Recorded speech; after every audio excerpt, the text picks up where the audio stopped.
And this goes back to those people who say, I've got a perfect credit score, why am I being rejected?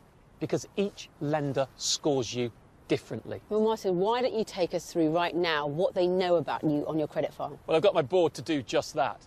First thing, electoral roll information. If you're not on it, often it'll kibosh applications.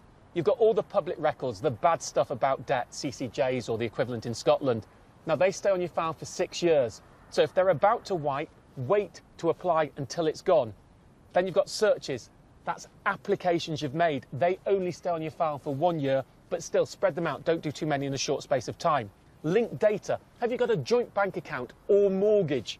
If you do, then the person you're joint with, their file can be looked at when you're being assessed. So don't get a joint product with someone who's got a bad credit history. Then all the stuff you'd expect, your account data. So all the credit products and whether you're paying them in time, but also things like gas and electricity direct debits, monthly mobile phones, monthly car insurance, their loan products too, they go on your file. And they've just started in some areas putting renting on. May not sound too good, but actually it means if you pay your rent on time, it'll boost your credit file.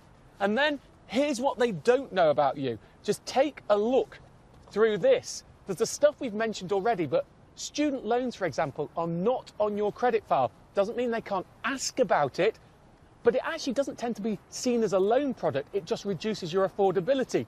Who you're married to, who you live with, not on your file unless you've got a joint product. So there's a lot of things here that you can see that aren't on your file that many people think are.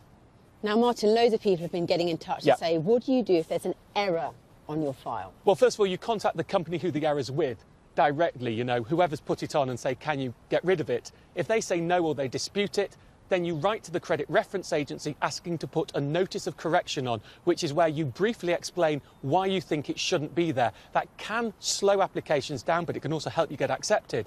And at the same time, you then appeal to the Financial Ombudsman Service and ask it to get rid of that default if it shouldn't be there.